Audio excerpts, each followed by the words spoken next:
Hi friends, எல்லோரும் எப்படி இருக்கீங்க? இன்றைக்கி பிங்க் சாஸ் பாஸ்தா எப்படி பண்ணலான்னு பார்க்கலாமா? அதுக்கு ஒரு பாத்திரத்தில் 4 டம்ளர் தண்ணி சேர்த்துட்டு தேவையான அளவு உப்பு, 1 டீஸ்பூன் எண்ணெய், அப்புறம் 1/2 கப் பாஸ்தா சேர்த்துட்டு நல்லா 8 நிமிஷம் வேக வச்சு எடுத்துக்கோங்க.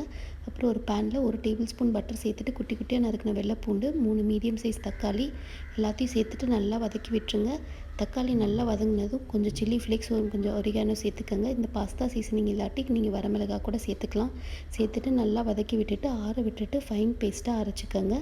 அப்புறம் திருப்பி ஒரு பேனில் 1 டேபிள் ஸ்பூன் எண்ணெய் விட்டு எண்ணெய் காஞ்சதும் இந்த அரைச்சி வச்சுருக்க பேஸ்ட்டையும் சேர்த்துட்டு பாஸ்தா வேக வச்ச தண்ணி ஒரு 1/2 டம்ளர் சேர்த்துட்டு நல்லா கிளறி விட்டுருங்க. அப்புறம் ஒரு 1/2 டீஸ்பூன் மிளகுத்தூள், கொஞ்சம் உப்பு சேர்த்துட்டு நல்லா கிளறி விட்டுட்டு வேக வச்ச பாஸ்தாவையும் சேர்த்துட்டு ஒரு 2 நிமிஷம் நல்லா மிக்ஸ் பண்ணி விட்டுட்டிங்கன்னா சூப்பரான பிங்க் சாஸ் பாஸ்தா ரெடி. கிட்ஸுக்கெலாம் இது ரொம்பவே பிடிக்கும். கண்டிப்பாக ட்ரை பண்ணி பாருங்கள். நான் சொன்ன குவான்டிட்டி வந்து 2 பேருக்கு வரும். இது வரைக்கும் சப்ஸ்கிரைப் பண்ணாமல் பார்த்துட்ருக்கவங்க சப்ஸ்கிரைப் பண்ண கொஞ்சம் கன்சிடர் பண்ணுங்கள் ஃப்ரெண்ட்ஸ். தேங்க்யூ.